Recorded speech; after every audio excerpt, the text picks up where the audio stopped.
Good morning. चलिए अभी तो गुड इवनिंग हुआ है, ऑडियो प्रॉपर है तो एक बार कमेंट करके बताइएगा। उसके बाद अपनी क्लास को हम लोग आगे कंटिन्यू करेंगे। तो सबसे पहले अपनी कमेंट दीजिएगा, ऑडियो प्रॉपर है।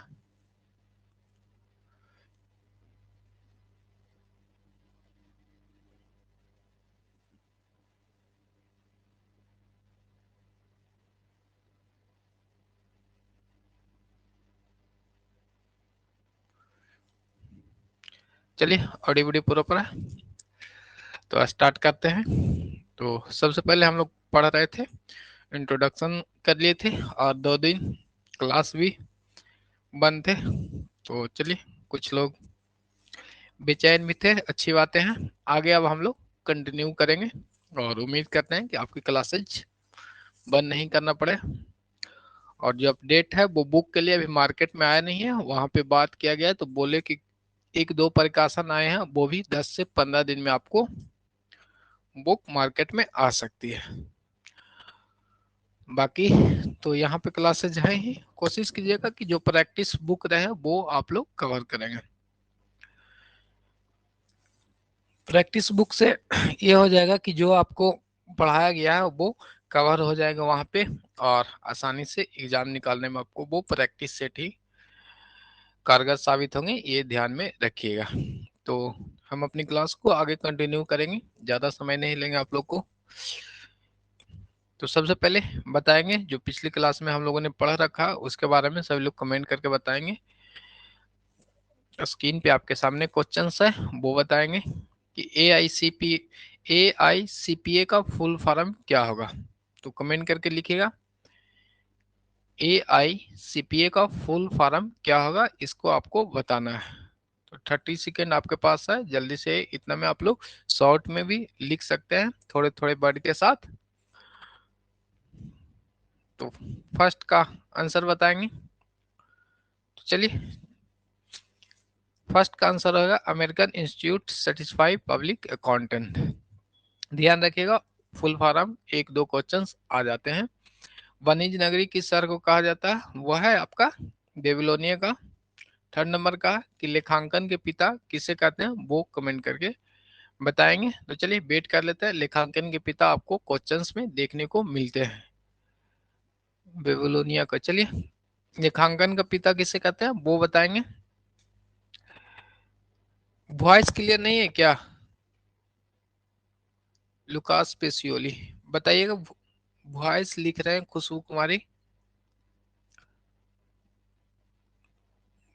चलिए, पेसियोली सभी का कमेंट आ गया है। विजय शर्मा का, प्रेरणा का आ गया था, जूही परवीन जी का, सभी का कमेंट आ गया है लुकास पेसियोली। तो वॉइस क्लियर है ना, एक बार कमेंट कर लीजिएगा।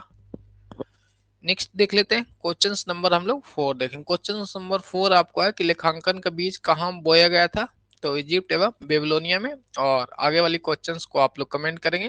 5 नंबर क्वेश्चंस का राइट आंसर आप लोग बताएंगे कि एसेट्स को कितने भाग में बांटा गया है, यानी संपत्ति को कितने भाग में बांटा गया है, ये आपको बताना है। चलिए, पंकज जी का सही आंसर था बेबीलोनिया। तो 5 नंबर, 5 भाग में विजय कुमार शर्मा कहाँ से, ध्यान रखिए क्वेश्चन नंबर 5 को बताना है आपको। अच्छा, क्वेश्चन नंबर 5 को बताएगा एसेट्स को कितने भाग में बांटा गया। 2 भाग में, पंकज जी का 2 भाग में, विजय कुमार शर्मा जी का भी 2 भाग में आ गया।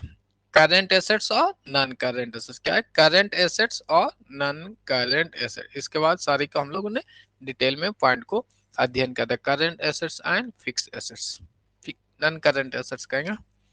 और अब हम अपनी क्लास को स्टार्ट करेंगे, और जो बेसिक चीजें हैं वो इस क्लास के बाद में भी समाप्त ही हो जाएंगे, और इससे क्वेश्चंस आपको देखने को मिलेंगे। तो आज की जो सेशंस है वो आपके लिए इंपॉर्टेंट है, ध्यान में रखिएगा। फर्स्ट पॉइंट पे हम लोग आएंगे। सबसे पहले हम लोगों ने लेखांकन को, परिभाषा को देख लिया था, American institute of certified public accountant. फिर ट्रिपल ए का फुल फॉर्म याद रखेगा, अमेरिकन अकाउंटिंग एसोसिएशन। क्या है, अमेरिकन अकाउंटिंग एसोसिएशन। ये सब हम लोगों ने अध्ययन कर रखा था। और कल हम लोगों ने पढ़ा था अकाउंटिंग का कार्यभार संभालने वाला, यानी जो अकाउंटिंग का कार्य करते हैं उसे क्या कहते हैं, ये भी क्वेश्चंस ऑब्जेक्टिव में देखा गया है। तो ध्यान रखिएगा, अकाउंटिंग का कार्यभार जो संभालते हैं उस व्यक्ति को अकाउंटेंट कहते हैं, ऐसे जनरली आप सभी को पता ही होगा। तो ध्यान रखिएगा, अकाउंटिंग का जो कार्य संभालते हैं उस व्यक्ति को क्या कहते हैं, अकाउंटेंट कहते हैं। और बुक कीपिंग जहाँ पे समाप्त होती है वहां से क्या होती है, अकाउंटिंग स्टार्ट होती है, ये भी ध्यान में रखना है। और यहाँ पे GAAP यानी GAAP का फुल फॉर्म क्या हो जाएगा, जनरल एक्सेप्टेड अकाउंटिंग प्रिंसिपल, ये भी फुल नाम याद रखिएगा। कल क्लास का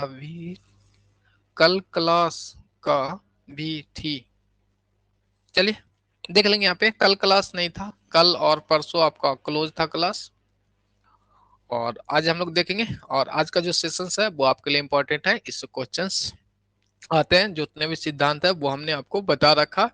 लेखांकन अभिलेख में एक रूपता समरूपता लेने के लिए यानी लाने के लिए करेंगे, लाने के लिए कुछ सिद्धांत एवं नियम का विकास किया गया था। इन नियमों को विभिन्न नाम से जाना जाता है, उसे अवधारणा, सिद्धांत, संकल्पना, परिपाटी या परिकल्पना भी हम लोग कहते हैं। तो यहाँ पे ध्यान रखिएगा कि गैप के द्वारा जो अकाउंटिंग का स्वरूप है उसमें समानता लाने के लिए कुछ नियम सिद्धांत को लाया गया है।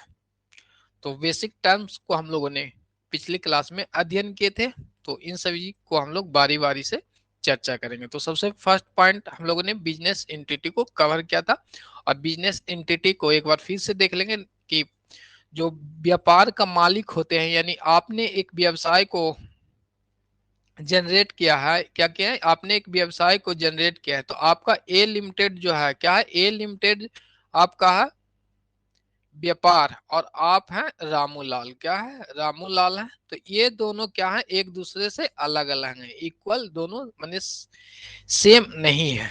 ये आपको कौन सा कंसेप्ट बताता है, बिजनेस एंटिटी बताता है, यानी व्यवसाय का व्यापारिक इकाई बताती है। तो ये ध्यान में रखना है, यानी दोनों सेपरेट होंगे। यानी आप पर्सनली यूज के लिए कोई ऑनर्स हैं जो अपने व्यवसाय को स्थापित किए थे और वो कुछ अमाउंट निकालते हैं पर्सनल यूज के लिए, तो वो ड्राइंग के अंतर्गत जाते हैं। चलिए, मनी मेजरमेंट का हम लोगों ने देखा था। इस कंसेप्ट में हम लोग क्या देखते हैं, एक सेकेंड वेट कर लीजिएगा थोड़ा सा,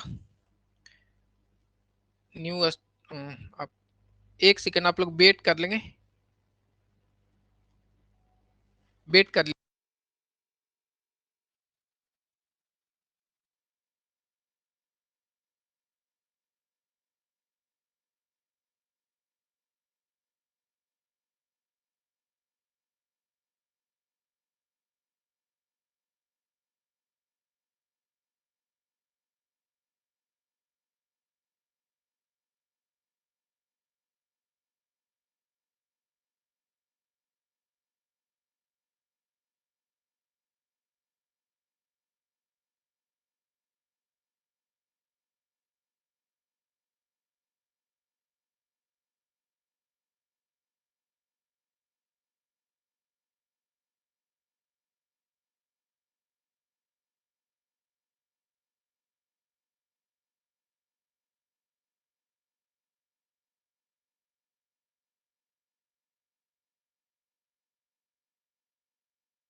तो स्टार्ट करेंगे। एक कॉल था जिनका कनेक्ट नहीं हो रहा था क्लासेज, तो आगे हम लोग देख लेंगे। तो मनी मेजरमेंट पे हम लोग थे, एक स्टूडेंट है उनका कनेक्ट नहीं हो रहा था तो वो कॉल कर रहे थे, इसलिए थोड़ा सा डिस्टरबेंस हो गया। चलिए हम लोग फिर से स्टार्ट करेंगे, और आप लोग अपना इंटरनेट को ठीक रखेंगे। यदि किसी प्रकार की दिक्कत है, जियो का फोन है तो एक बार 198 पे कॉल करके एप्लीकेशन खोल लेंगे तो इंटरनेट अच्छे से कनेक्ट हो जाते हैं। बाकी देख लेंगे हम लोग यहाँ पे। और ऑडियो वीडियो आप सभी को तो क्लियर ही है। तो फर्स्ट यहाँ पे हम लोग चर्चा कर रहे थे मनी मेजरमेंट। क्या है मनी मेजरमेंट को हम लोग देखेंगे यहाँ पे, मनी मेजरमेंट कंसेप्ट क्या कहता है, मौद्रिक जो सिद्धांत है, मौद्रिक कंसेप्ट है, वो आपको क्या कहता है। इस कंसेप्ट के अनुसार व्यवसाय में केवल उन्हीं लेन देन एवं घटनाओं को, यानी जितनी भी ट्रांजेक्शन होंगे या घटनाएं होंगे, उसे हम लोग क्या करेंगे, मुद्रा के रूप में प्रदर्शित करेंगे, उसी को लेखा करेंगे। यहाँ पे ध्यान रखिएगा कि उन्हीं, इस कंसेप्ट के अनुसार व्यवसाय में केवल उन्हीं लेन देन घटनाओं को मुद्रा के रूप में क्या है, प्रदर्शित किया जा सकता है, उससे ही क्या कहते हैं, रिकॉर्ड करते हैं, रिकॉर्ड करते हैं या अभिलेखित करते हैं। तो मनी मैनेजमेंट कंसेप्ट जो आपके व्यवसाय में लागू होते हैं, तो यह कंसेप्ट यह आपको कहता है कि कोई भी ट्रांजेक्शन्स या आप कोई भी लेन देन करते हैं अपने व्यापार में, तो ये ध्यान में रखना है कि आपको उस ट्रांजेक्शन्स को मुद्रा के रूप में माप सकते हैं, यानी वित्तीय स्थिति का वो ट्रांजेक्शन्स होना चाहिए। जैसे देख लेते हैं कि सेल करते हैं, परचेज करते हैं, तो इसमें क्या करते हैं, कोई भी वस्तु का हम लोग मूल मुद्रा के रूप में यानी मूल्य के रूप में माप लेते हैं। ठीक है, वहीं अनदर चीज देखेंगे हम लोग जिसे नहीं मापते हैं, जैसे कोई भी क्या कहते हैं इम्प्लॉय है, उनकी कौशल है, तो उसको हम लोग मापते नहीं है, उनका डेट होता है तो उसका हम लोग क्या करते हैं, माप नहीं पाते हैं, तो इनका एंट्री हम लोग नहीं करते हैं। ठीक है, ऑब्वियसली हमारी संस्था को तो घाटा होता ही है, लेकिन इसका कोई मुद्रा के रूप में मापा नहीं जाता है, तो इसका हम लोग ट्रांजेक्शन्स को रिकॉर्ड नहीं करते हैं। ठीक है, श्रम प्रबंध का जो संबंध है, जैसे आप लेबर्स हो गए, ठीक है, एक लेबर है और एक क्या है, ऑनर्स है या इनके बॉस है, जो क्या करेंगे, इन दोनों के बीच का जो संबंध है उसको क्या मुद्रा के रूप में मापते हैं, नहीं मापते हैं, तो इसका हम लोग क्या कहते हैं, इनका कैसा व्यवहार है इसको हम लोग रिकॉर्ड नहीं करते हैं। उसी ट्रांजेक्शन्स को हम लोग रिकॉर्ड करते हैं जो क्या हो जाएगा आपका मुद्रा के रूप में माप सकते हैं। तो ध्यान रखिएगा क्वेश्चंस में आएंगे, तो ध्यान रखना मनी मेजरमेंट क्या कहता है, जिस ट्रांजेक्शन्स को हम लोग क्या करेंगे मुद्रा के रूप में मापते हैं, वहां बिजनेस एंटिटी क्या कहता है, हम और हमारा व्यापार दोनों अलग अलग इकाई है। ठीक है, दोनों कंसेप्ट याद हो गए होंगे आप सभी को। नेक्स्ट हम लोग अब आगे देखेंगे, गोइंग कंसर्न क्या है, सतत मूल्यांकन। सतत गोइंग कंसर्न का मतलब चालू संस्था की संकल्पनाएं, गोइंग कंसर्न इन फ्यूचर्स में क्या है, आगे कंटिन्यू रहेगी। गोइंग कंसर्न कंसेप्ट क्या कहता है, इस कंसेप्ट के अनुसार व्यवसाय लंबे समय तक चलेगा। जब हम लोग व्यवसाय को ओपन करते हैं या क्या कहते हैं स्थापना करते हैं, तो यह मानकर चलते हैं कि हमारा जो व्यवसाय है इन फ्यूचर्स लंबे समय तक चलेगी। ठीक है, यह एक महत्वपूर्ण अवधारणा है, क्योंकि यह संपत्ति को तुलन पाठ को इंग्लिश में कहते हैं बैलेंस शीट में अपने क्रय मूल्य पे दिखाने का आधार प्रदान करता है। और गोइंग कंसर्न का यह भी कंसेप्ट है कि जैसे इसी कंसेप्ट के आधार पे क्या है, गोइंग कंसर्न के आधार पे ही आप क्या करते हैं, डेटर्स को देते हैं, क्रेडिटर्स को अमाउंट देते हैं, इसलिए देते हैं कि हम जानते हैं कि इनका जो व्यापार है इन फ्यूचर्स में आगे समय तक चलेगा। यदि आपको पता हो जाए कि ये कल आपका जो व्यवसाय था वो कल बंद होने वाला है, तो आपको कोई लोन नहीं देगा, कोई भी डेटर्स उधार नहीं देंगे। ठीक है, तो गोइंग कंसर्न कंसेप्ट को मान के ही सारी ट्रांजेक्शन्स को किया जाता है, ये मान के किया जाता है कि इन फ्यूचर्स ये ट्रांजेक्शन्स आगे तक चलती रहेगी। चलिए, तो गोइंग कंसर्न सिर्फ इतना ही, गोइंग से ही समझ लीजिए कि चलते रहेगा आगे तक, क्या है आगे इन फ्यूचर्स तक ये चलते रहेंगे।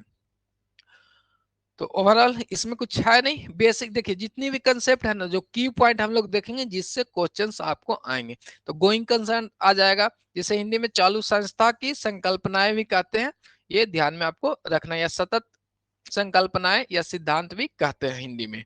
ठीक है, तो ओवरऑल गोइंग कंसर्न को समझ लिए। गोइंग कंसर्न क्या कहता है कि आपका जो व्यापार है वो लंबे समय तक चलेगा। तो तीनों हमने पढ़ लिया, बिजनेस एंटिटी, हम और हमारा व्यापार अलग है।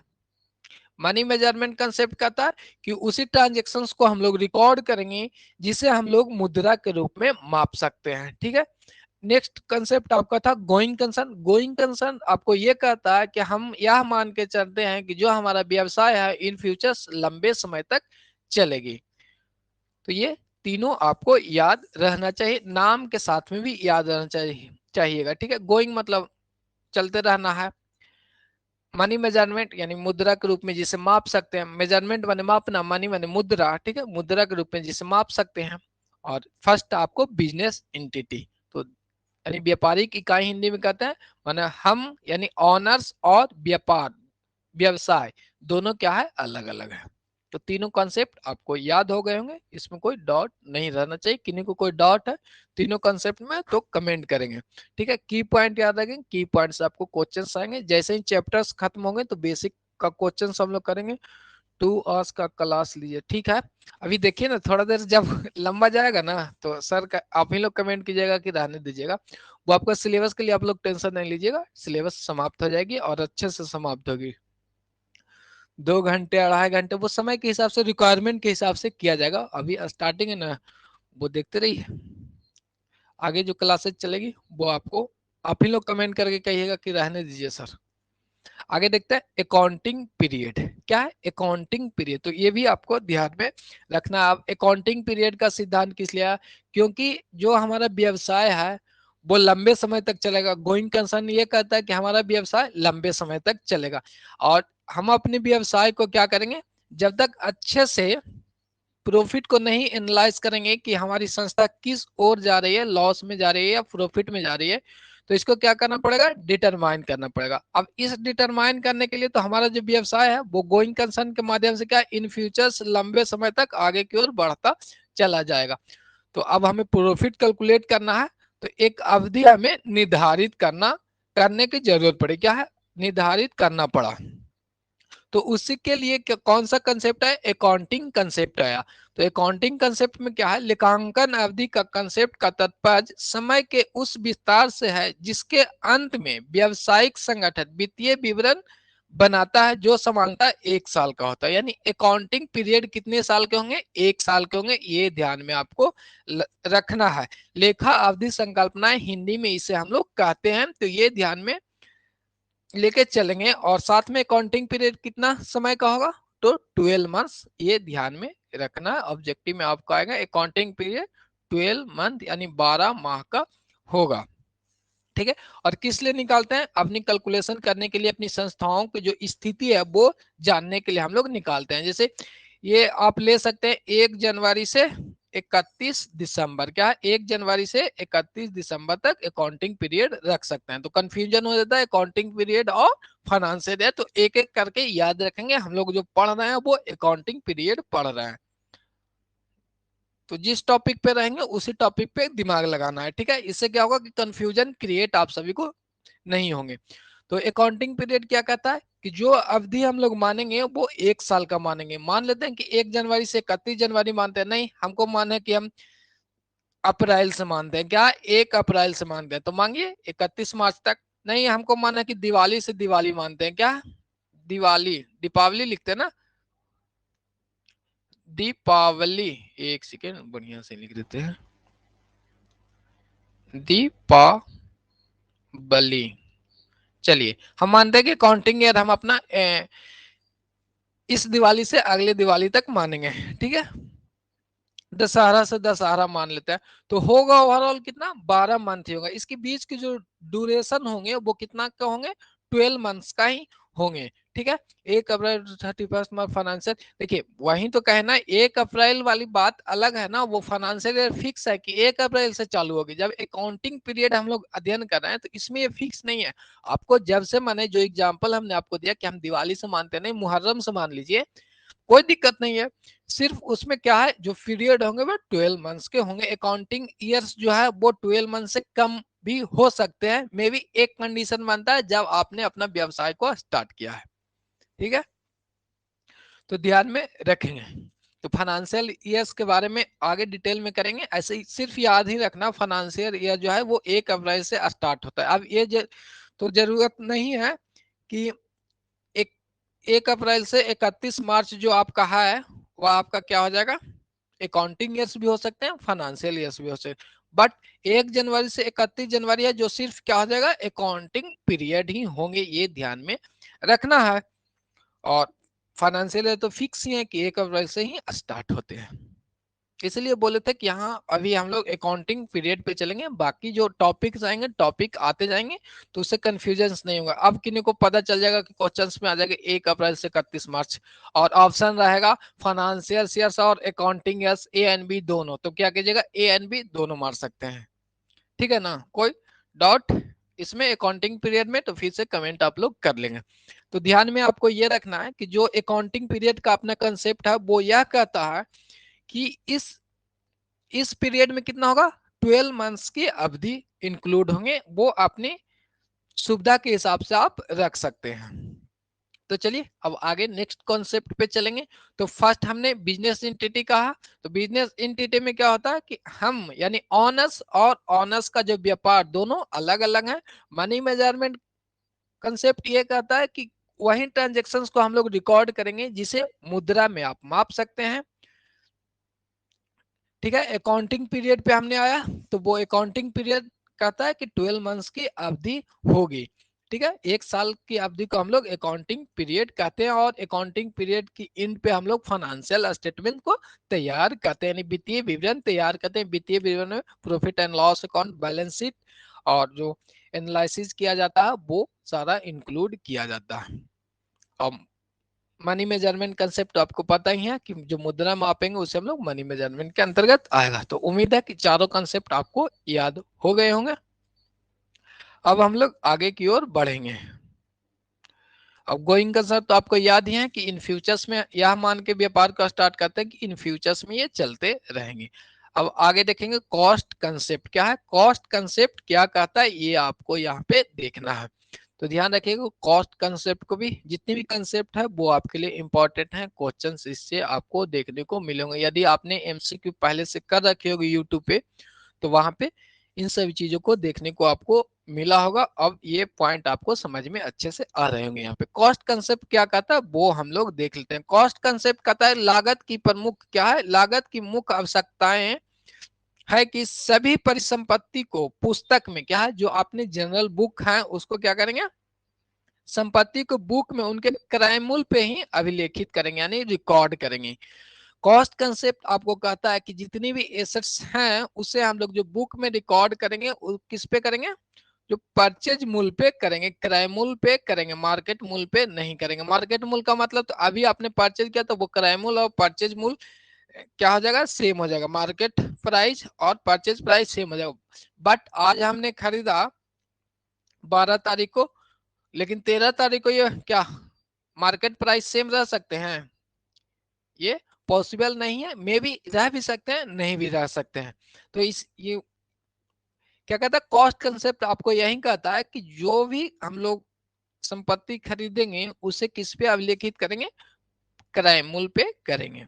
इस क्रय मूल्य में परिसंपत्तियों का प्राप्ति, परिवहन और स्थापना व्यय को सम्मिलित किया जाता है। ध्यान रखिएगा कॉस्ट कंसेप्ट में कहता है कि जो भी आपने एसेट्स खरीदा, मान लेते हैं कि हैवी मशीनरी हमने खरीदा, तो उस मशीनरी को आपके व्यापार तक आने में जितने खर्चे पड़े उसके ढुलाई परिवहन में वो सभी उसके कॉस्ट में ही इंक्लूड हो जाते हैं। ये कौन सा कंसेप्ट आपको बताता है, कॉस्ट कंसेप्ट बताते हैं। और क्वेश्चंस आपने एमसीक्यू देखा ही होगा इस पे। तो चलिए कॉस्ट कंसेप्ट भी समझ लिए। कॉस्ट कंसेप्ट क्या कहते हैं कि कोई भी संपत्ति आप परचेज करते हैं तो उसे हम लोग क्या कहते हैं, परचेज मूल्य पे ही लिखेंगे। और इसमें परचेज मूल्य में कौन कौन सी चीजें इंक्लूड होंगे, परिवहन का मूल्य या प्राप्ति करने में कोई अन्य खर्चे हो गए हों तो वो भी इसमें हम लोग इंक्लूड करते हैं। यानी इंस्टॉलेशन पे जो कोई खर्चे हो गए यानी स्थापना पे जो व्यय करेंगे उसे भी हम लोग कॉस्ट कंसेप्ट के अंतर्गत लेते हैं, यानी क्रय मूल्य में इंक्लूड करते हैं। तो कॉस्ट कंसेप्ट में किन्हीं को कोई डाउट है तो वो कमेंट करके पूछिएगा। चलिए किन्हीं को कॉस्ट कंसेप्ट में कोई डाउट है तो वो पूछ लेंगे। तो उम्मीद है कि सारा कंसेप्ट जो है वो आपको सिद्धांत वो समझ में आ रहा होगा। बेसिक की पॉइंट आप लोग याद रखेंगे। उसके बाद आगे हम लोग चलेंगे। क्या है कॉस्ट कंसेप्ट, याद रखिएगा कि कॉस्ट कंसेप्ट क्या कहता है। जब क्वेश्चंस आएंगे ना तो हौज पौज भी होने लगते हैं, तो ध्यान रखिए क्वेश्चंस को अच्छे से पढ़ेंगे और कंसेप्ट को हम लोग लागू करेंगे। नेक्स्ट आगे हम लोग देखेंगे डुअल एस्पेक्ट। डुअल एस्पेक्ट क्या है, द्विपक्षीय प्रभाव को देखेंगे। ये देख लेंगे कि द्विपक्षीय लेखांकन का मूलभूत एवं आधारभूत सिद्धांत है। यानी डुअल एस्पेक्ट जो है वो क्या है, आपको सबसे महत्वपूर्ण सिद्धांत आपको माना जाता है। पूरा अकाउंटिंग इस पे आपको बेस है, इसलिए कहा गया है कि इसे क्या कहते हैं, महत्वपूर्ण एवं आधारभूत सिद्धांत कहते हैं। यह व्यवसाय के लेन देन को क्या, जो बिजनेस अपना है उसके ट्रांजेक्शन्स के लेन देन को लेखांकन पुस्तकों में अभिलेख करने का आधार प्रदान करते हैं। क्या कहते हैं, ये एक बेस आपको प्रदान करते हैं, ये ध्यान में रखना है। डुअल कंसेप्ट में क्या है कि हर ट्रांजेक्शन का दो इफेक्ट पड़ेगा। खुशबू कुमारी का वीडियो इशू हो रहा है सर, आप लोग कमेंट करके बताइएगा। और अनदर जो स्टूडेंट है, क्या वीडियो में कोई दिक्कत है? खुशी जी का कमेंट है कि सर वीडियो में इशू हो रही है, तो बताइएगा एक बार। चलिए, सभी कहा है कि सारा चीज क्लियर है, तो खुशबू जी आप अपना थोड़ा सा इंटरनेट कनेक्शन चेक कर लेंगे, या तो फिर कवरेज में आइए। सारा चीज क्लियर है यहाँ पे। नेटवर्क का इशू है, चलिए तो वो ठीक है, वो आपका नेटवर्क का इशू है, तो थोड़ा सा आप लोग वैसा जगह पे अपना मोबाइल को रखें कि जहाँ पे नेटवर्क आए। फर्स्ट फ्लोर पे जाए, सीट पे नहीं जाएंगे, छत पे भी नहीं जाएंगे, ठीक है? या तो फिर रिकॉर्डेड क्लास देखिए, या ज्यादा इशू हो रही तो हाँ रिकॉर्डेड मिल जाएगा, रिकॉर्डेड में कोई इशू नहीं, रिकॉर्डेड आपको मिल जाएगा। एक प्लेस फिक्स कर लीजिए, घर में भी होता है कि कोई एक कोना होता है वहां पे नेटवर्क अच्छा रहता है, तो बेसिक चेक करके वो आप लोग कर सकते हैं, ठीक है? और ठंडा का तो मौसम है, तो छत पे जा नहीं सकते हैं, तो इन सभी चीजों को ध्यान में रखिएगा और ठंडा में बच के ही रहिएगा, बहुत ठंडा है। और क्लासेज बंद होने पे कुछ लोग नाराज भी हैं, तो कोई नहीं, वो आपको सिलेबस हम समाप्त कर देंगे, उसके लिए दिक्कत नहीं, और अच्छे से समाप्त करेंगे। सर क्वेश्चन प्रैक्टिस भी करवाए, क्वेश्चन प्रैक्टिस करवाएंगे, ऐसे जिनको करना है स्पीड में, वो एमसीक्यू सेशंस आपको यूट्यूब पे अच्छे खासे हैं, और ऑलमोस्ट लगभग अकाउंटिंग का वो पार्ट कवर करा देगी आपको। 70 से 80 जो एमसीक्यू है वो उपलब्ध है। बाकी हम लोग कराएंगे, जैसे अब टॉपिक करेंगे ना, तो टॉपिक के हिसाब से ही हम लोग करेंगे, क्योंकि जिन्हें करना है उनके लिए तो हमने पहले से अपलोड करके रखा है, और वो भी स्टेट के लिए ही है, ऐसा नहीं कि अनदर के लिए है। ऐप पर चलिए, ऐप पे करा लेंगे, वो एक समय अलग रखेंगे वो क्लासेस के बाद, क्योंकि समय हम लोग के पास लिमिट ही है, और मार्च तक समाप्त करने की टारगेट है। तो चलिए हम लोग अपने पॉइंट पाएंगे। डुअल एस्पेक्ट क्या है? डुअल एस्पेक्ट क्या कहता है? क्या है? एक मूलभूत और आधारभूत सिद्धांत है, यह व्यवसाय की लेन देन लेखा को क्या कहता है? आदान प्रदान करता है। इस कंसेप्ट के अनुसार प्रत्येक लेन देन को, जो याद आपको रखना है, यह सब तो नॉर्मल इंफॉर्मेशन के लिए है, ये वाली याद रखना। इस कंसेप्ट के अनुसार व्यवसाय के प्रत्येक लेन देन का प्रभाव किन्हीं दो स्थानों पे पड़ती है, डेबिट और क्रेडिट, ठीक है? सलोनी जी का सही एग्जाम है, हाँ सर एक्स्ट्रा टाइम। चलिए, डुअल एस्पेक्ट क्या कहता है कि कोई भी ट्रांजेक्शन है, एक ट्रांजेक्शन आपने किया है, मान लेते हैं आप परचेज करते हैं, तो इसका दो इफेक्ट पड़ेगा, एक जगह क्रेडिट होगा और एक जगह डेबिट होगा। इस कंसेप्ट में यह कहा जाता है कि हर प्राप्तकर्ता क्या होता है? दाता होगा, यानी आप प्राप्त कर रहे हैं, एक तरह से आप प्राप्तकर्ता हो जाएंगे और दाता हो जाएंगे। जैसे मान लेते हैं कि आपने 8,000 रुपये की मशीनरी या 10,000 रुपये की आपने मशीनरी खरीदी है। एक सेकेंड,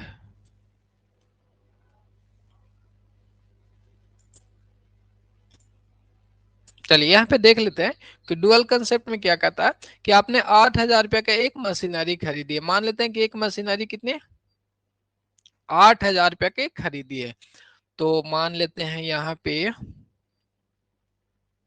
ये क्या किया है? क्रय किए हैं, यानी खरीदे हैं, खरीदे हैं। तो इनके पास आएगा क्या? ये प्राप्त क्या करेंगे? मशीन प्राप्त करेंगे, क्या? मशीन ये प्राप्त करेंगे। लेकिन ये देंगे क्या? यानी दाता हो जाएंगे, क्या है? दाता हो जाएंगे, नहीं देंगे। ये तो प्राप्त किए अपने पास, लेकिन इनके यहाँ से जाएगा क्या? बाहर क्या जाएगा? कैश के रूप में इनके यहाँ से जाएगा। जब तक कैश नहीं देंगे आपको कोई संपत्ति प्राप्त नहीं होगी, तो ये ध्यान में रखना है। चलिए, पिंकी कुमारी का सही है कि एक यही डुअल कंसेप्ट है कि हर एक ट्रांजेक्शन्स का दो इफेक्ट पड़ेगा। एक तो एक जगह आप अपने आप को प्राप्तकर्ता हो जाएंगे, सेकंड स्थान पे आपने क्या किया? दाता बन गए। एक तो रिसीवर और सेकंड गिवर हो जाएंगे, तो ये ध्यान में रखना है। तो डुअल कंसेप्ट आपको यही कहता है कि एक स्थान पे आप प्राप्त करता है, तो दूसरे स्थान पे दाता हो जाते हैं। यानी ऑब्जेक्टिव में ये बनेगा कि हर प्राप्तकर्ता दाता होगा, ठीक है? हर प्राप्तकर्ता क्या हो जाएगा? दाता हो जाएगा। या तो हर डेबिट, अच्छा चलिए जनरल ठीक है, या हर दाता प्राप्तकर्ता होते हैं, तो इनवर्स दोनों का है। आगे से क्वेश्चन आए या पीछे से आए, तो ध्यान रखिएगा कि जितने भी रिसीवर्स होंगे वो गिवर्स होंगे, और जितने भी गिवर्स हैं वो रिसीवर्स होंगे, तो ये ध्यान में रखना है। आगे अब हम लोग चलेंगे। तो उम्मीद है कि डुअल कंसेप्ट समझ में आ गया। नहीं, जितनी भी ट्रांजेक्शन है डुअल कंसेप्ट यही कहता है कि जितनी भी ट्रांजेक्शन है उसका दो इफेक्ट पड़ता है। चलिए, machinery account debit to cash account, तो जनरल एंट्री देखेंगे, यानी जो आपके पास आएगा उसको डेबिट कहते हैं, आपके पास यहाँ से जाएगा उसको हम लोग क्रेडिट कहते हैं। वो गोल्डन रूल्स आएंगे तो वहां से चलेंगे, और उम्मीद है कि सभी को आता ही होगा। आगे हम लोग देख लेते हैं रिवेन्यू रिकॉग्नाइजेशन। क्या है रिवेन्यू रिकॉग्नाइजेशन? रिवेन्यू का मतलब सबसे पहले समझ लेंगे। रिवेन्यू का मतलब ये है, आय है। रिवेन्यू ऐसा आया है जो अपने व्यापार को करने से आपको प्राप्त है। जैसे आप कोई गुड्स को बेचते हैं, जो गुड्स को आपका मेन व्यापार है उससे प्राप्त इनकम को हम लोग रिवेन्यू कहते हैं, ये ध्यान में रखिएगा। मान लेते हैं हमने बिस्कुट की फैक्ट्री है, तो बिस्कुट से जो आय होगा उसे हम लोग रिवेन्यू के अंतर्गत लेते हैं। ठीक है, ये नहीं कि आपने बिल्डिंग बेच दिया तो उसे रिवेन्यू में इंक्लूड कर देंगे, तो ऐसा नहीं होता। तो रिवेन्यू का मतलब जो आपका मेन व्यापार है उससे जो कोई भी अर्निंग प्राप्त होता है उसे हम लोग रिवेन्यू कहते हैं। यहाँ पे वो देखेंगे कि रिवेन्यू रिकॉग्नाइजेशन कंसेप्ट क्या कहती है, वो हम लोग देख लेते हैं। नेक्स्ट देखेंगे, इस कंसेप्ट के अनुसार किसी भी आगम को लेखा पुस्तकों में तब तक अभिलेखित नहीं करना चाहिए जब तक कि वास्तविक रूप से प्राप्त न हो जाए। रिवेन्यू रिकॉग्नाइजेशन आपको यह कहती है कि जब तक आपको वास्तविक रूप से वह प्राप्त नहीं हो जाता, यानी रिकॉर्ड करना चाहते हैं अपने आप के यहाँ, जब तक आप रिसीव उसे नहीं कर लेते हैं तो उसे इंक्लूड नहीं करना है, ये ध्यान में रखना है। चलिए फिर से देख लेते हैं, इस कंसेप्ट के अनुसार किसी भी आगम, आगम को अभी हमने बताया इंग्लिश में इसे रिवेन्यू कहते हैं, आगम को लेखा पुस्तकों में तब तक अभिलेखित नहीं करते हैं जब तक कि वह आपको प्राप्त न होते। ओवरऑल कहने का मतलब इनकम जब तक आपको प्राप्त नहीं होता है आप उसे इंक्लूड नहीं करेंगे, प्राप्त होगा तभी इंक्लूड करेंगे। बट लॉसेज में तो ऐसा है नहीं, उसके लिए प्रोविजन करते हैं, वो भी कंसेप्ट हम लोग आगे देखेंगे। ठीक है, तो रिवेन्यू का मतलब आपने समझ लिया कि जो इनकम की हम लोग बात कर रहे थे कि यानी जो मेन सोर्स आपका व्यापार का उससे प्राप्त होता है तो उसे रिवेन्यू कहते हैं। और रिवेन्यू रिकॉग्नाइजेशन जो कंसेप्ट है आपको यह कहती है कि जो आप प्राप्त जब तक रिवेन्यू नहीं कर लेते, आपके पास रिसीव नहीं होता, उसकी एंट्री नहीं करना है। ठीक है, इन फ्यूचर्स में क्या होगा उसका कोई गारंटी नहीं है। आप मान लेते हैं कि 10 साल पहले बाद हमें क्या है कि प्रॉफिट होगा 5 लाख रुपए, तो वैसे इसका एंट्री नहीं होता। ठीक है, तो रिवेन्यू रिकॉग्नाइजेशन में यही कहा गया है। तो उम्मीद है कि ये भी कॉन्सेप्ट आपको समझ में आ गया होगा, और ध्यान रखेंगे यदि जैसे जैसे कंसेप्ट आगे बढ़ेंगे तो कंफ्यूजन क्रिएट होंगे, तो चीजों को एक दो बार लगातार पढ़ते रहेंगे तो वो कंटिन्यू आपका हो जाएगा। तो ऑडियो वीडियो क्लियर है ना? एक बार आप लोग कमेंट कर लेंगे।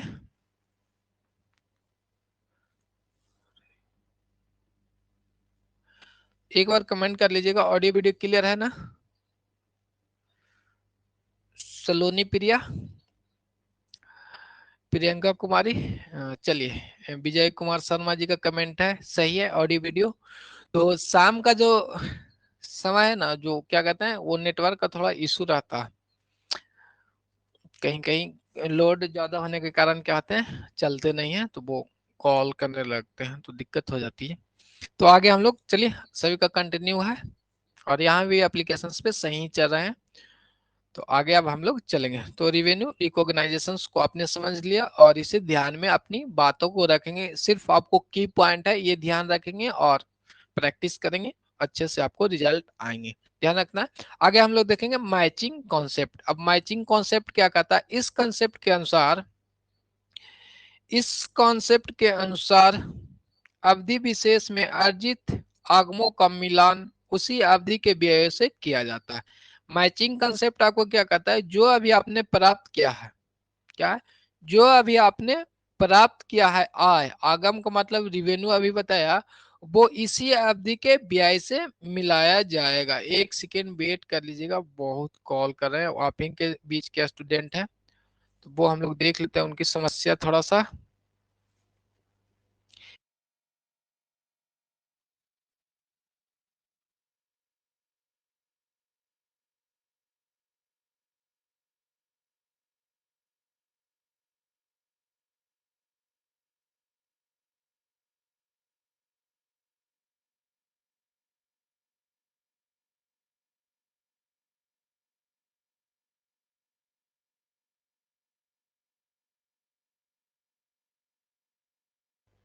चलिए कोई नहीं, उनका डिस्कनेक्ट हो गया है, तो इशू है, देखना पड़ेगा हमें।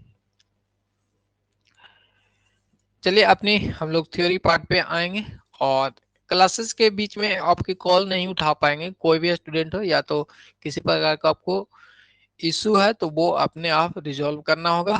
नेटवर्क का इशू है तो ध्यान रखिएगा आप लोग, ये नहीं कि सर कॉल नहीं उठाते हैं तो बीच में कॉल नहीं उठा पाएंगे, आप लोग इस चीज को ध्यान में रखिएगा। चलिए जूही परवीन जी आ गए। यहाँ पे देखेंगे हम लोग मैचिंग कंसेप्ट पे हम लोग चल रहे थे। इस कंसेप्ट के अनुसार अवधि विशेष में अर्जित आगमों का मिलान उसी अवधि के व्यय से किया जाता है। यानी मान लेते हैं कि अपनी जो अकाउंटिंग ईयर्स जो अभी चल रही है हम लोग को 2022 और 23 चल रही है, ठीक है, 1 अप्रैल से लेके 31 मार्च तक। अब इस दरमियान जितनी भी हमने इनकम की है, क्या इनकम किया है, यानी रिवेन्यू प्राप्त किया है, इनकम नहीं रिवेन्यू की बात करेंगे कि रिवेन्यू हमने जो प्राप्त किया है, ओवरऑल ऐसे इनकम को लेकर चलेंगे, कोई दिक्कत नहीं है। रिवेन्यू का मतलब हुआ कि आगम हिंदी में कहते हैं जो आपने मेन व्यापार से प्राप्त किए हैं। तो इस अवधि की जो आगम है वो इसी अवधि के व्यय से मिलान किया जाएगा, यानी डेबिट क्रेडिट हम लोग इसी से करते हैं। नेक्स्ट ईयर कराता है तो वो हम लोग क्या करते हैं, एडवांस में डाल देते हैं, यानी प्रीपेड करके रखते हैं, तो वो क्या करते हैं, बैलेंस शीट के ऐसे साइड में दिखा देते हैं, ठीक है। तो यही मैचिंग कंसेप्ट आपको बताता है कि इस कंसेप्ट के अनुसार अवधि में अर्जित आगमों का मिलान उसी अवधि के व्ययों से किया जाएगा। क्या कि जिस अकाउंटिंग ईयर्स का आपको एक्सपेंसेज है, वो एक्सपेंसेज उसी अकाउंटिंग ईयर्स की इनकम से मैच करेंगे।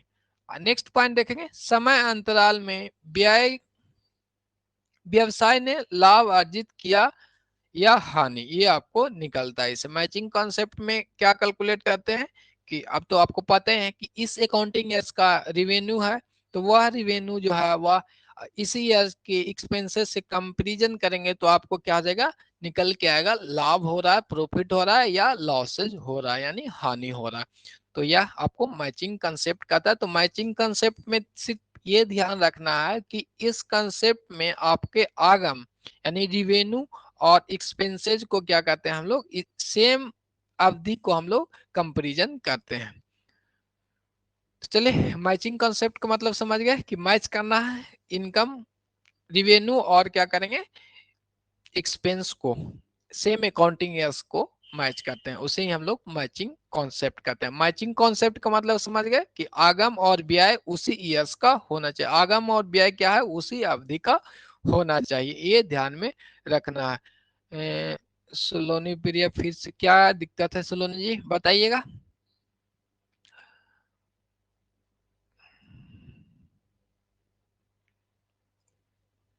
चलिए कोई डाउट है तो वो पूछ लेंगे।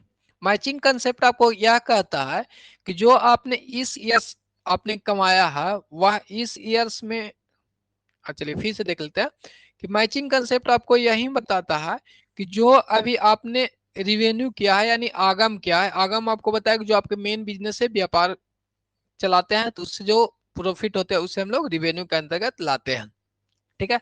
तो यह जो आगम है वह सेम अवधि का, जैसे 2022 का हम लोग का आगम है यानी रिवेन्यू है, और 2022-23 का ही हम लोग का व्यय है, इसी को क्या करेंगे कंपैरिजन करेंगे, क्या करेंगे कंपैरिजन करेंगे यानी मैच करेंगे।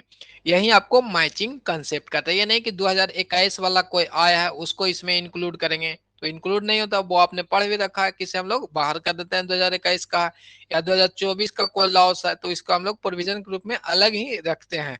एक्सप्लेन क्वेश्चंस के साथ करवाइए, कंसेप्ट है तो कंसेप्ट ध्यान रखिए ना, वो क्वेश्चंस करेंगे तो देखेंगे ना, फिर लंबा हो जाएगा, पहले कंसेप्ट कर लेंगे फिर एक क्लास में हम लोग, जैसे देखिए बारी बारी से अभी हम लोग यहाँ पे क्वेश्चंस भी आपको कर लेते हैं, तो क्या हो जाएगा कि आगे क्वेश्चंस करने के लिए रहेगा नहीं, एक साथ सारी चीज को पढ़ेंगे, एक बार याद हो गया फिर हम लोग क्वेश्चंस करेंगे, फिर उस क्वेश्चंस में जो कंसेप्ट है वो डिस्कशंस करेंगे, तो क्या हो जाएगा दो टाइम हो जाएगा, तो ये ध्यान में रखना है। तो चीजों को ध्यान रखिएगा, एग्जाम्पल के माध्यम से आपको कॉन्सेप्ट को एग्जाम्पल के माध्यम से ही बता सकते हैं कि जैसे 2022 में जो आय था और 2023 2022 का यानी जो अकाउंटिंग ईयर हम लोग 1 अप्रैल से लेके 31 मार्च मान रहे हैं, तो इस साल का जो आय है वो इस साल के व्यय से, यानी सेम ईयर्स की आय और सेम ईयर का जो आपका व्यय है वो साथ में क्या करेंगे, कंपैरिजन करेंगे, यानी उसी को हम लोग एंट्री कहते हैं। ये ध्यान में रखना है। चलिए चलिए आगे देख लेंगे। अब आप तो डिस्कनेक्ट हो गए थे तो देख लेंगे। रिवेन्यू रिकॉग्नाइजेशन आपको बताती है कि जो आगम जितना भी रिवेन्यू है वो क्या करेंगे, जब तक अभिलेखित नहीं करेंगे। इनकम के मामले में आपको ये ध्यान रखना है कि जब तक आप प्राप्त नहीं कर लिए हैं उसको एंट्री नहीं करना है। कोई भी कंसेप्ट आएगा यही बेसिस लेके चला जाता है आय के रूप में, यानी प्रॉफिट की तरफ जब बढ़ता है तो यही कंसेप्ट अकाउंटिंग में चलते हैं कि जब तक आपको प्राप्त नहीं होता है उसका एंट्री नहीं करना है। वहीं आपको बताया गया कि कंसेप्ट के अनुसार किसी भी आगम को लेखा पुस्तकों में तब तक अभिलेखित नहीं करना चाहिए जब तक कि वास्तविक रूप से प्राप्त न हो जाए। यानी जो भी रिवेन्यू आपको है वो जब तक वास्तविक रूप से प्राप्त नहीं होता है इसका एंट्री नहीं करना। ये नहीं कि 10 साल बाद हमें पता है कि 2025 में हमारी कंपनी को 50 करोड़ की प्रॉफिट होगी तो अभी एंट्री कर देते हैं, तो ऐसा नहीं है। ये रिवेन्यू रिकॉग्नाइजेशन बताता है। वही मैचिंग कंसेप्ट में अभी हमने देखा कि चलिए ये तो अकाउंटिंग यस, आपको फाइनेंशियल अकाउंटिंग यस का एज टाइम लेके चल रहा है तो हो सकता है आपको कंफ्यूजन हो रहा है। तो यहाँ पे हम लोग एक बार फिर से इसे देख लेते हैं मैचिंग कंसेप्ट को। चलिए अब अकाउंटिंग ईयर्स हम लोग ले लेते हैं 2022। ओवरऑल पूरा जो अकाउंटिंग ईयर्स 12 महीने का 1 जनवरी से लेके 31 दिसंबर तक है, ठीक है। इसमें हमने क्या किया, रिवेन्यू को प्राप्त किया। और रिवेन्यू का मतलब हमने आपको बता दिया है, आगम हिंदी में कहते हैं, और साथ में ये व्यय हुए। तो यह कंसेप्ट यही कहता है कि जो 2022 का जितनी भी आगम है, 2023 का जितनी भी आगम है, इसमें क्या करेंगे, कंपैरिजन करेंगे, एंट्री करेंगे। इसी को हम लोग इसमें इंक्लूड करके रखते हैं। यदि कोई इनकम 2021 का 2022 में प्राप्त हुआ तो उसे हम लोग दिखाएंगे कि 2021 का ये इनकम है, ठीक है ना। वो अलग करते हैं, ये नहीं कि 2023 में इनकम दिखा के आगे बढ़ जाएंगे प्रॉफिट में।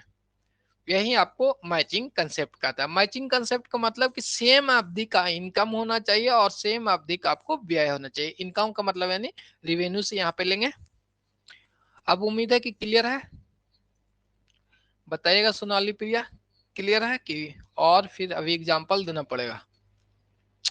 उम्मीद है कि क्लियर हो गए होंगे, क्योंकि आपको सेम चीज ये ध्यान रखना है कि जिस अकाउंटिंग ईयर तो आपको पता है कि जनरली आप अकाउंटिंग और फाइनेंशियल सेम ही होते हैं, 31 मार्च से ही है। चलिए क्लियर है, तो वो उसी ईयर्स का आगम होना चाहिए, यानी रिवेन्यू की बात करेंगे और व्यय की बात करेंगे, उसी ईयर्स का होना चाहिए। यानी कोई अनदर ईयर्स का है तो उसे हम लोग दिखाएंगे कि उस साल का है, ठीक है। तो अब हम लोग आगे चलेंगे, क्योंकि इसे एक्सक्लूड करेंगे तब ना सेम 2022 का प्रॉफिट हम लोग को अच्छे से समझ में आएगा कि इतना प्रॉफिट है। क्लियर है, तो आगे अब हम लोग बढ़ेंगे, मैचिंग कॉन्सेप्ट को देख लिए। इसके बाद आपको फुल डिस्क्लोजर कंसेप्ट है, क्या है, फुल डिस्क्लोजर कंसेप्ट को देखेंगे। हिंदी में फुल डिस्क्लोजर को जो हम लोग कहते हैं वो देख लेंगे, तो जितना भी कंसेप्ट है उसके नाम से ही क्लियर हो जाता है। बट रश्मि कुमारी का कमेंट आ गया, सर नेटवर्क का बहुत इशू हो रहा है, प्लीज रिकॉर्डिंग में हर क्लास का वीडियो डाल दिया कर। तो रिकॉर्डिंग तो सब वीडियो रहेगा आपका, रिकॉर्डिंग में कोई दिक्कत नहीं है, वो रिकॉर्डिंग ऑन रहते हैं ऑटोमेटिक, 10 मिनट के बाद आपको वहां पे उपलब्ध हो जाएंगे। शाम का टाइम में नेटवर्क का इशू रहता है, इसलिए हम मॉर्निंग बैच रख रहे थे स्टार्टिंग से ही। जितनी भी 2 बैचेस थे वो हम लोग का मॉर्निंग का बैच ही है। तो कोई नहीं, थोड़ा इशू है तो वो आप लोग देख लेंगे, रिजॉल्व कर लेंगे। आगे हम लोग देख लेंगे फुल डिस्क्लोजर कंसेप्ट। क्या है फुल डिस्क्लोजर कंसेप्ट को हम लोग हिंदी में क्या कहते हैं, पूर्ण प्रस्तुतिकरण संकल्पनाएं।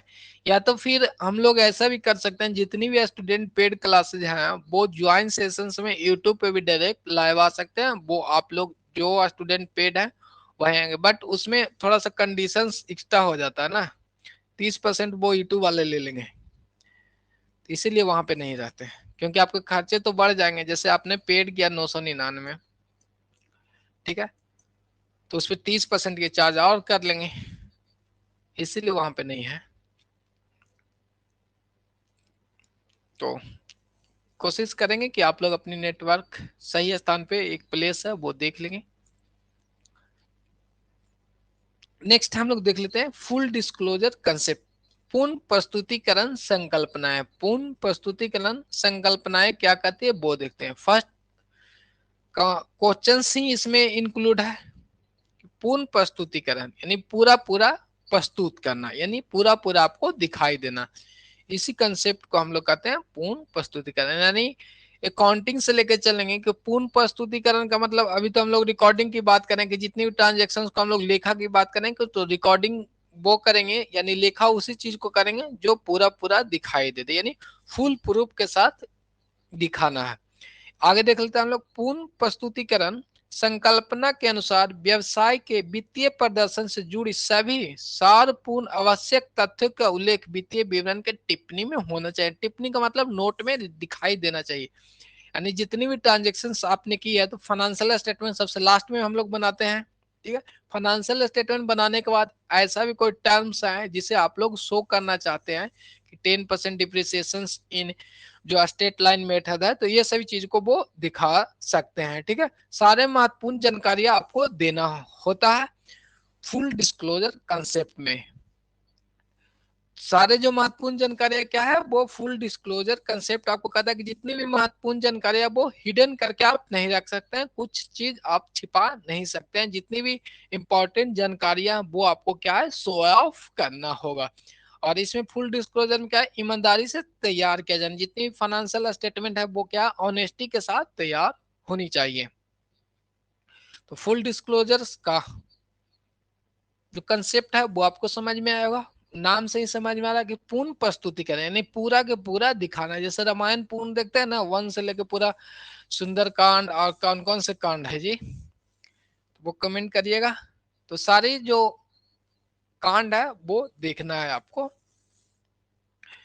ओवरऑल अकाउंटिंग से रिलेट करेंगे इसे, तो जितनी भी महत्वपूर्ण जानकारियां होगी वो आपको क्या है डिस्क्लोज करना है, सामने लाना है इन्वेस्टर के सामने। यानी जो भी आपके व्यवसाय की जानकारी लेना चाहते हैं उनको प्रस्तुत होना चाहिए।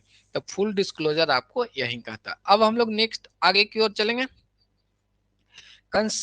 कंसिस्टेंसी कंसेप्ट, एक रूपता का सिद्धांत। अब नाम से ही पता चल रहा है कि कंसिस्टेंसी कंसेप्ट यानी हिंदी में देखेंगे तो एक रूपता, यानी एक रूप का सभी होना चाहिए, एक रूपता का सिद्धांत। यह सिद्धांत आपको क्या कहता है वो देखेंगे।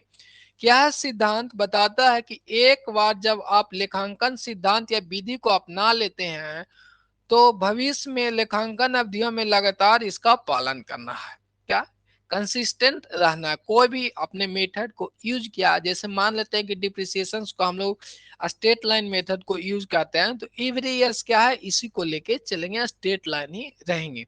ये ध्यान में रखना है। एक जैसा सिद्धांत को आपको प्रयोग करना है। ये नहीं कि आज इस अकाउंटिंग ईयर्स में हमने स्टेट लाइन मेथड किया तो नेक्स्ट ईयर WD मेथड को यूज कर लेंगे, तो ऐसा नहीं करना। तो यह कौन से कंसेप्ट आपको कहता है, एक रूपता का सिद्धांत कहता है। ओवरऑल जो नाम है उसी से आपको इसकी सिद्धांत के बारे में जानकारी हो जाती है। ठीक है, जैसे स्टॉक के बारे में हम लोग ने जानते हैं कि स्टॉक का जो मूल्यांकन हम लोग करते हैं, जो मार्केट प्राइस और कॉस्ट प्राइस बीच एवरी लोअर, जो भी कम होंगे उसी पे हम लोग फॉलो करते हैं। तो इसमें क्या होता है कि कंसिस्टेंसी कंसेप्ट आपको यही बताता है कि जो नियम आपने लागू कर रखा उसी को ईयर द ईयर आगे की ओर इसी को फॉलो करते रहना। यानी कोई विशेष कंडीशन है तो वो चेंज कर सकते हैं, बस नोटिस देना पड़ेगा स्पेशल रिजोल्यूशन के साथ में। तो ये ध्यान में रखना है। तो ये भी आपको सिमट गया एक रूपता का सिद्धांत। नाम से ही है कि एक रूपता का सिद्धांत। इसमें सिर्फ आपको यही ध्यान रखना था कि जो भी सिद्धांत या विधियों को हम लोग प्रयोग करते हैं इन फ्यूचर्स में इन्हीं को बेसिस पे हम लोग को चलना होता है। तो एक रूपता का सिद्धांत यहाँ पे क्लियर हो जाते हैं।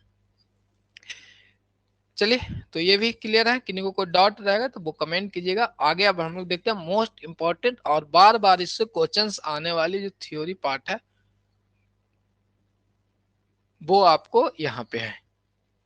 कंजर्वेटिज्म कंसेप्ट, रूढ़िवादिता की अवधारणा को हम लोग यहाँ पे देखते हैं। क्या है रूढ़िवादिता की अवधारणा। कंजर्वेटिज्म कंजर्वेटिज्म कंसेप्ट आपको इम्पोर्टेंट है, ये नोट कर लीजिएगा, कोई याद रहे चाहे नहीं याद रहे, ये आपको याद रहना चाहिए। मैक्सिमम क्वेश्चंस यहाँ से आ जाते हैं और 2-3 क्वेश्चंस एक एक एग्जाम में इसे देखने को मिल जाते हैं। है तो छोटा पॉइंट, लेकिन कंफ्यूजन क्रिएट हो जाता है ज्यादा। जो हम लोग आगे 10 से 11 जो कंसेप्ट है वो सारी को ध्यान में रखते हुए चलते हैं, तो एग्जाम में है वो क्या होता है, कंफ्यूजन क्रिएट हो जाते हैं।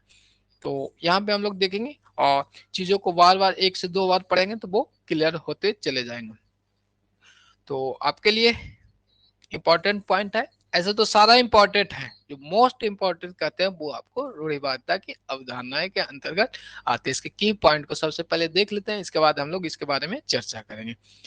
इसके अनुसार समस्त लाभों का लेखा पुस्तकों में तब तक नहीं करना है, नहीं करना चाहिए जब तक कि वह अर्जित नहीं हो जाता। अर्जित के स्थान पे यहाँ पे लिख लीजिएगा वसूली। चलिए इसको हटा के लिख लेंगे वसूली, अच्छे से समझ में आएगा। अर्जित एग्रुवल की बात हो जाएगी, तो यहाँ पे देखेंगे वसूली ना हो जाए। तो रूढ़िवादिता हिंदी में क्या कहता है, रूढ़िवादिता इंग्लिश में कंजर्वेटिज्म कंसेप्ट को ध्यान में हम लोग रखते हैं।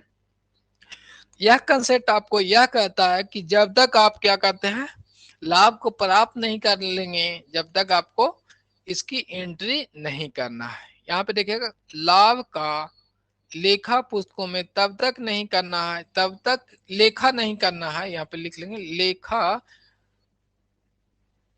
लेखा करना चाहिए। अच्छा चलिए इसको रहने दीजिए, थोड़ा सा ठीक ही है।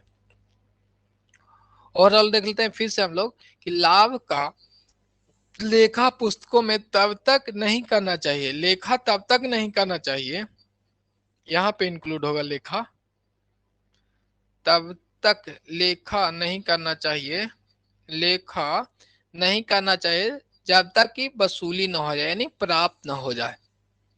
वो आपको क्या कहता है, रूढ़िवादिता की अवधारणाएं के अंतर्गत आते हैं।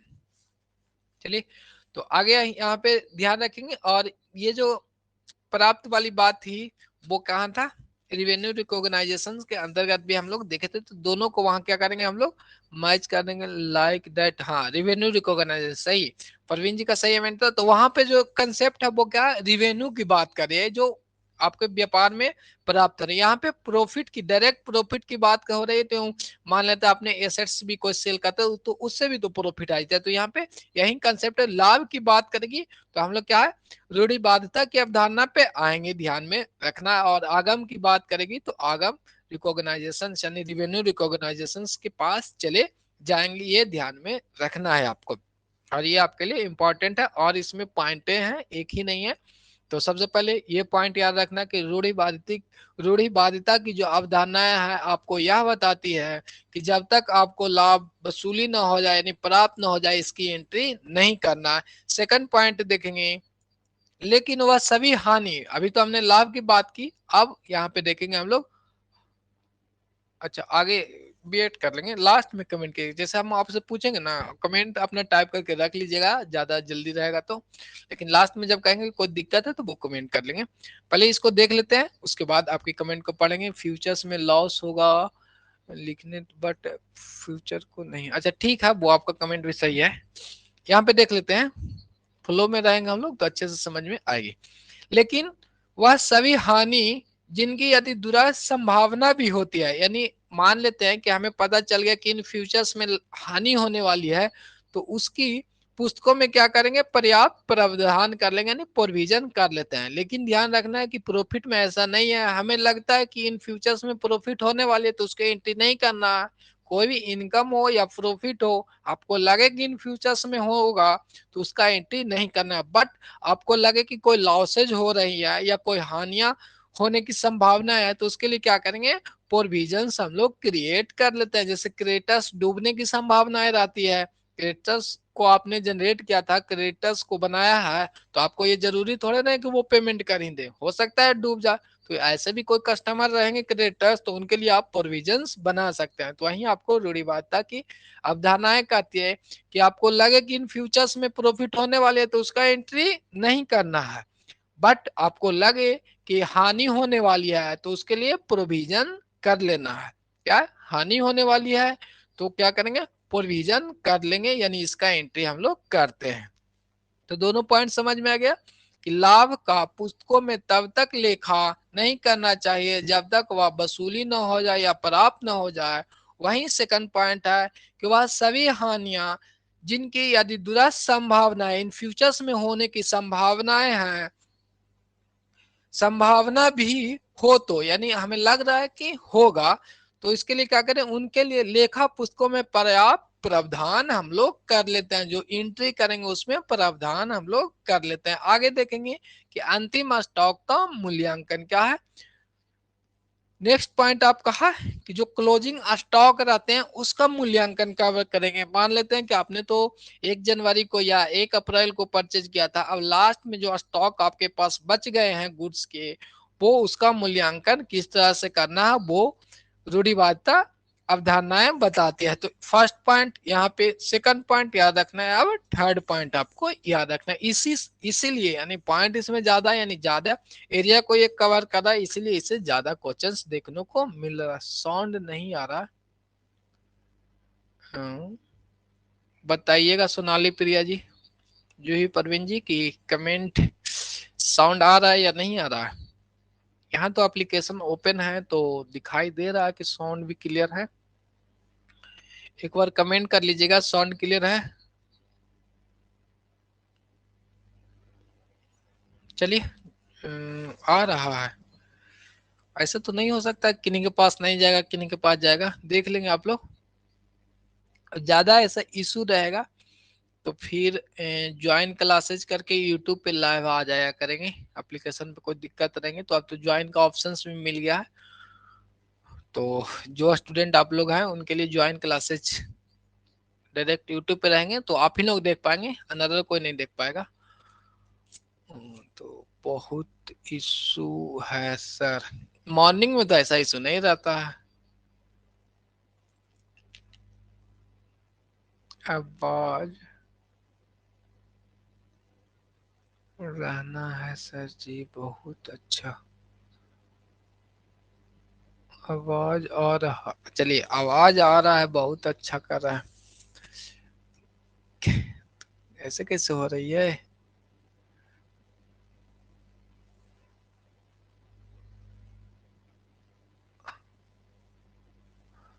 अभी क्लियर है।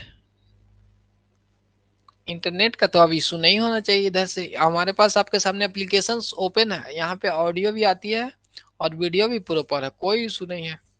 अब आप लोग का यदि नहीं चल रहा है तो आप लोग का इंटरनेट का इशू है, यदि वैसा रहेगा तो फिर हम देखेंगे यूट्यूब पे ही ज्वाइन क्लासेस करके, वहाँ पे सेपरेट रूम वहाँ पे भी इंटर है सर, कंटिन्यू कीजिए। चलिए ठीक है, तो कुछ इशू है तो वो देखेंगे, समय के साथ वो भी आपके ठीक हो जाएंगे, ऐसे यहाँ पे कोई इशू नहीं है।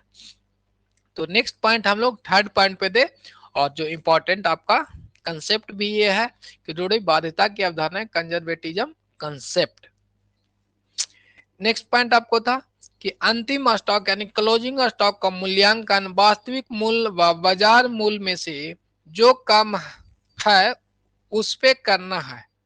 क्या है, क्लोजिंग स्टॉक की हम लोग चर्चा करेंगे तो वो देखेंगे कि इसका जो वैल्यूएशन हम लोग करते हैं, तो मार्केट मूल्य और इसका जो वास्तविक प्राइस है, रियल प्राइस है, उसमें से जो कम होंगे उस पे हम लोग एंट्री इसका करते हैं स्टॉक का। तो ये भी ध्यान में रखना, जो भी अंतिम स्टॉक का मूल्यांकन जो हम लोग करेंगे, वास्तविक मूल्य व बाजार मूल्य दोनों में से जो कम होंगे उन पे इसका एंट्री किया जाता है।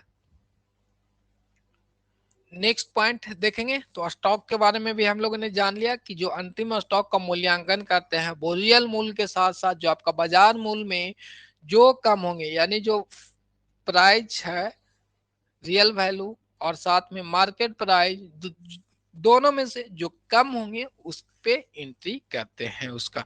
नेक्स्ट पॉइंट आपको 4 नंबर का पॉइंट यहाँ पे देखेंगे, संदिग्ध ऋण। आपको कोई भी ऐसा ऋण आपने दे रखा है कि आपको संदिग्ध लग रहा है कि डेप्ट होने की संभावनाएं हैं, तो उसके लिए क्या करेंगे आप लोग, आराम में ही प्रोविजंस कर लेना है। ये आपको क्या कहता है, रूढ़िवादिता की अवधारणाएं आपको इतनी सारे चीजों को बताती है, इसलिए इतनी क्वेश्चंस इससे इससे क्या कहते हैं आते हैं। 4 पॉइंट है तो इसलिए 4 क्वेश्चंस आएंगे ही, तो ध्यान में आपको रखना है। किन्हीं को कोई डाउट है इसमें तो वो अब कमेंट करेंगे, और कोई समस्या है तो वो आप लोग कमेंट करेंगे, उसका भी निदान किया जाएगा साथ साथ।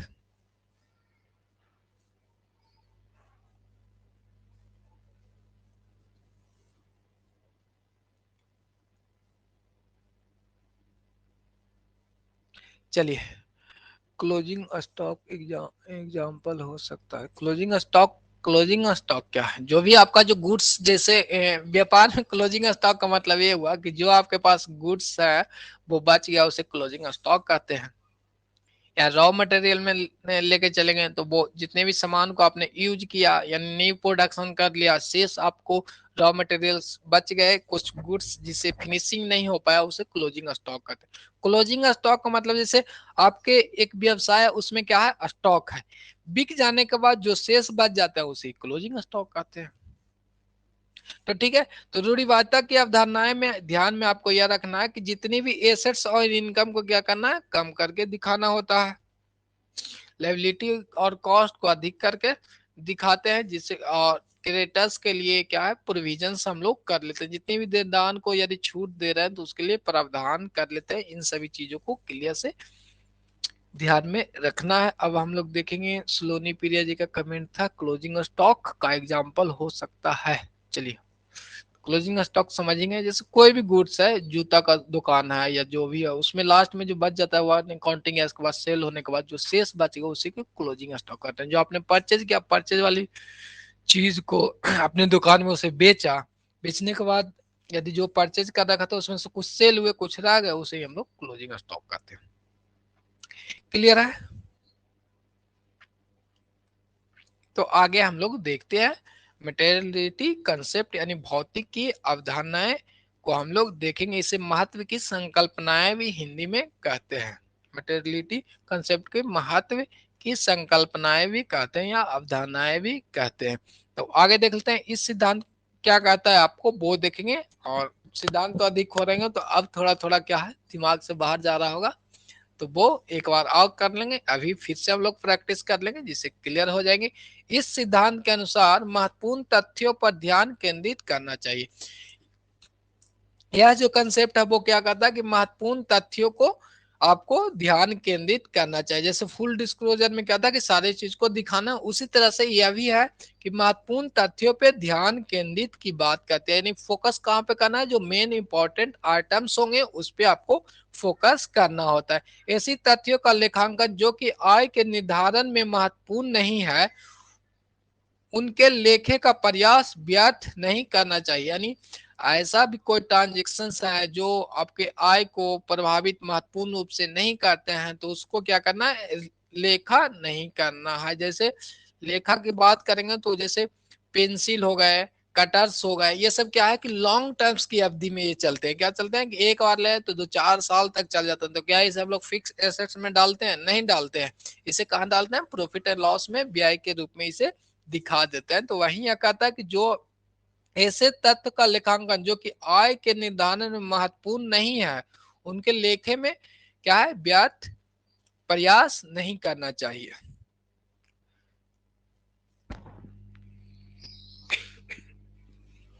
चलिए, तो ये भी कंसेप्ट आपको क्लियर है। ओवरऑल जो भौतिक का सिद्धांत है वो यानी महत्वपूर्ण कंसेप्ट जो है वो यही कहता है कि जो महत्वपूर्ण चीजें हैं उस पे आपको फोकस रखना है, फालतू की चीजों पे ध्यान आपको नहीं देना है ज्यादा। ठीक है, महत्वपूर्ण चीजों को ध्यान देनी है। इसके बाद अब हम लोग आगे की ओर बढ़ेंगे। नेक्स्ट, अच्छा, तो क्वेश्चंस आ गए हैं। क्वेश्चन तो कल कर लेंगे, आज अभी पढ़े हैं। उसके बाद फिर से एक बार रिवीजन हम लोग कर लेते हैं, जिससे क्या हो जाएगा कि और क्लियर हो जाएंगे। तो स्टूडेंट भी अभी गायब हो रहे हैं। अभी कह रहे थे 2 घंटा पढ़ाइएगा सर। चलिए, फर्स्ट आपको था वो हम लोग देखते हैं, व्यापारी की इकाई। व्यापारी की इकाई में क्या कहते थे, ऑनर्स और व्यापार दोनों अलग अलग माने गए हैं, दोनों अलग अलग हैं। ठीक है, तो इनका लायबिलिटी भी अलग अलग होंगे। मनी मेजरमेंट क्या कहता है, मुद्रा क्या है, अपने आप का जो पास मुद्रा है, सॉरी, मुद्रा मेजरमेंट क्या कहता है कि ऐसे ट्रांजेक्शन्स को हम लोग रिकॉर्ड करेंगे जिसे मुद्रा में माप सकते हैं, ठीक है। मनी मेजरमेंट कहता है गोइंग कंसर्न कहता है कि आपका व्यापार लॉन्ग टर्म्स के लिए चलेगा, इस कंसेप्ट के आधार पे ही व्यापार को संचालित किया जाता है, ठीक है। नेक्स्ट देखेंगे, यानी गोइंग कंसर्न क्या है कि बार्डर एरिया को दिखाते हैं इन फ्यूचर्स लंबे समय तक चलेंगे। नेक्स्ट है आपको अकाउंटिंग पीरियड। अकाउंटिंग पीरियड में 12 मंथ्स इंक्लूड होते हैं। वन कभी भी ले सकते हैं, वो 1 जनवरी से ले सकते हैं, 1 फरवरी से ले सकते हैं, या दिवाली से दिवाली मान लीजिए, या दशहरा से दशहरा, यानी 12 महीने अकाउंटिंग ईयर्स में इंक्लूड होते हैं। बट कभी कभी ऐसा भी कंडीशंस आते हैं कि अकाउंटिंग ईयर्स कम भी हो सकते हैं, वो हमने आपको बताया था कि इस्टेब्लिशमेंट मान लेते हैं जून में हमने किया था, तो आप तो स्टार्टिंग तो कहीं से करना है कि जून से जून नहीं करेंगे, जनवरी दिसंबर, जनवरी जो यूज होते हैं वो जनवरी से दिसंबर, अब तो वो भी समाप्त हो गए। इन फ्यूचर्स पहले चलते थे 5 साल पहले, 10 साल पहले कि जनवरी से दिसंबर किन्हीं का अकाउंटिंग ईयर चलता था, लेकिन अब तो फाइनेंशियल ईयर और अकाउंटिंग ईयर सेम ही देखने को मिलते हैं, 1 अप्रैल से 31 मार्च में इंक्लूड किया जाता है।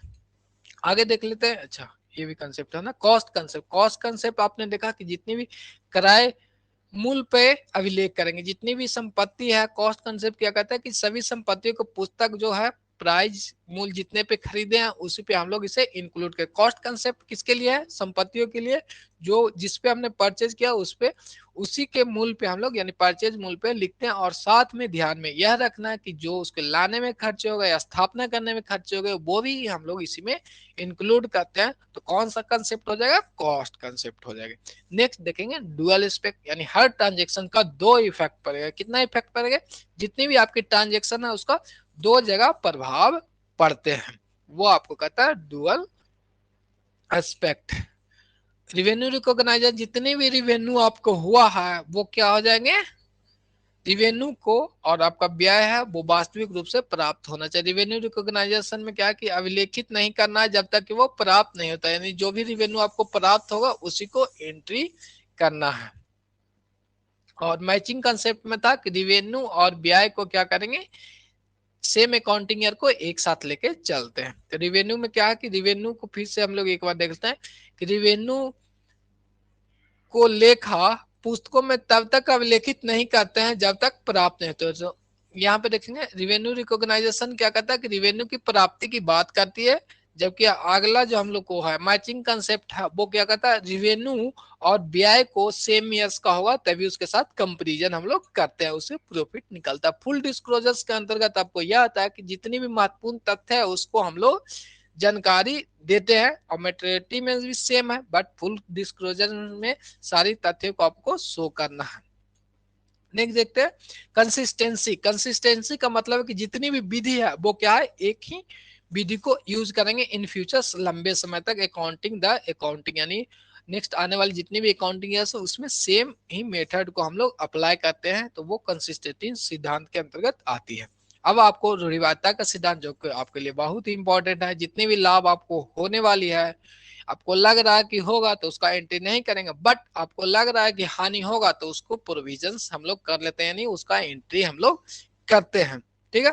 आगे देख लेते हैं स्टॉक के बारे में था कि यदि स्टॉक का जो मूल्यांकन है वो रियल प्राइस वैल्यू या मार्केट वैल्यू जो दोनों में से कम होगा, यानी रियल प्राइस और मार्केट प्राइस बीच वेरीज लोअर्स, उसका हम लोग उसमें एंट्री करते हैं। रिवेन्यू और कंजर्वेटिव प्रिंसिपल सेम सेम कहा है, वो कुछ कंसेप्ट मिलते हैं ना, यहाँ पे जो कंजर्वेटिज्म कंसेप्ट है वो देख लेंगे।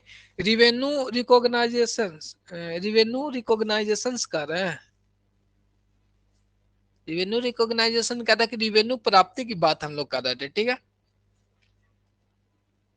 रिवेन्यू और चलिए देख लेते हैं दोनों का चीजें जो वो अलग अलग है। रिवेन्यू रिकॉग्नाइजेशन कंसेप्ट की बात हो रही होगी तो कंजर्वेटिज्म यानी रूढ़िवादिता में हम लोग देखेंगे, स्टॉक की बात करेंगे तो वास्तविक मूल्य यानी जो अभी उसका प्राइस है और बाजार जो उसका बुक में प्राइस लिखा हुआ था और अभी बाजार में क्या प्राइस है, दोनों में से जो कम रहेंगे उस पे हम लोग एंट्री करते हैं। जितनी भी प्रोविजंस करना है वो किसके अंतर्गत, रूढ़िवादिता की अवधारणाएं के अंतर्गत हम लोग करते हैं। यहाँ तक क्लियर है। अब हम लोग आगे देख लेंगे। नेक्स्ट पॉइंट आपको भौतिक की अवधारणा यानी महत्वपूर्ण सिद्धांत, महत्व की अवधारणाएं भी इसे हिंदी में कहते हैं। इस सिद्धांत के अनुसार महत्वपूर्ण तथ्यों का हम लोग क्या कहते हैं, ध्यान देते हैं। जो भी महत्वपूर्ण टॉपिक्स होंगे उसी पर केंद्रित करके व्यवहार को चलाना चाहिए, जिससे कि ज्यादा से ज्यादा आपको व्यवसाय को प्रॉफिट हो जाए। इसलिए इस कंसेप्ट को इंक्लूड किया गया था। तो उम्मीद है कि सारे पॉइंट आपको आज क्लियर होंगे और बाकी अब हम लोग कल की क्लास में करेंगे। तो उम्मीद करते हैं कि जितनी भी कंसेप्ट है वो आप सभी को क्लियर हो गए होंगे। और इसे ध्यान में रखिएगा, इसको हौला में नहीं लेना है क्योंकि इससे क्वेश्चंस आते हैं। यदि आपने एमसीक्यू यूट्यूब पे कर रखी होगी तो वो अब आपको अच्छे से और भी समझ में आ गया होगा। तो चलिए नेक्स्ट क्लास हम लोग कल मिलेंगे। टाइपिंग सही से करवाइएगा। चलिए टाइपिंग सही से कुछ कुछ मिस्टेक रहेंगे ना, टाइपिंग वाले बेचारे कितना बढ़िया से करेंगे। ठीक है ना, बहुत कम माइनर मिस्टेक है ना, और कोई दिक्कत है तो सामने तो हम हैं ही, तो ना के बराबर थोड़ा सा तो 1% मिस्टेक हो ही जाता है। बाकी कोशिश किया जाएगा, उनको बोला जाएगा कि अच्छे से टाइपिंग कीजिए ध्यान से। चलिए तो आज की क्लास हम क्या करेंगे, यहीं पे कंसेप्ट करेंगे। बेसिक जो आपकी क्लास थी वह हो चुकी है और कुछ और पॉइंट रहेंगे तो वो हम लोग कवर कर लेंगे। तो आपकी जो बेसिक क्लास है वो आपको करेक्शन पीडीएफ डलवाइए। करेक्शन पीडीएफ कहाँ डलवाएंगे, आप लोग को ध्यान में नहीं है, उसको कॉपी पे नोट भी तो करना होता है ना, की पॉइंट है। जैसे पढ़ने के बाद यदि उसमें कोई गलती है, आपने उसे क्या किया, पकड़ लिए, तो समझिए कि अच्छे से मैंने तैयारी है। पता चला कि पढ़े या कुछ याद ही नहीं है, गलत भी है तो गलत याद किए हुए जा रहे हैं। तो क्वेश्चंस करवा करवा देते तो अच्छा रहता सर जी। क्वेश्चंस करवाएंगे सर, वो आप लोग क्वेश्चंस के लिए टेंशन नहीं लीजिए, वो क्वेश्चंस आपको होंगे। जैसे नहीं समझते आप लोग जैसे अभी क्वेश्चंस कराएंगे तो 3 क्वेश्चंस होंगे, कहानी खत्म हो जाएगा। जैसे एक चैप्टर हमने पढ़ा और यदि आपको स्पेशल क्लासेस दे रहे हैं हम लोग, तो टाइम हमारा सेफ रहेगा, यहाँ पे थ्योरी आपको कंप्लीट है, बाकी क्वेश्चंस भी करते चलेंगे। और ज्यादा आपको क्वेश्चंस करना है तो यूट्यूब पे तो बहुत सारे क्वेश्चंस आपको है, वो वहां पे कीजिए, कोई इशू नहीं है। वो सिर्फ स्टेट के लिए है, वो स्टेट वाले प्ले लिस्ट में है और वही क्वेश्चंस आपको हम लोग फिर से करवाएंगे, ये भी ध्यान में रखना है। तो वो कोई इशू नहीं होना चाहिए क्वेश्चंस को लेके। जैसे कुछ टॉपिक हम लोग पढ़े तब ना पता चला कि टॉपिक पढ़े नहीं, क्वेश्चंस करवाने लगे। जैसे यूट्यूब पे क्वेश्चन सेशन करवाते तो बहुत सारे स्टूडेंट का कमेंट था कि सर डिटेल में पढ़ाइए उसके बाद। तो क्वेश्चंस उन्हीं के लिए होता है कि जो पहले से पढ़ रखे हैं या उनको ध्यान में है। तो आज के लिए क्लासेज हम लोग यहीं पे रखते हैं और नेक्स्ट क्लास हम लोग कल मिलेंगे और कोशिश करेंगे कि आपकी क्लासेज में छुट्टी न रहे। तो टेक केयर और बाय बाय। बुक की कोई अपडेट आएगी तो वो बताएंगे। हम अपने सर के पास गए थे तो वो प्रकाशन वाले को बोलेंगे तो वो आके इन्फॉर्म कर देंगे। तो take care, bye bye, good night.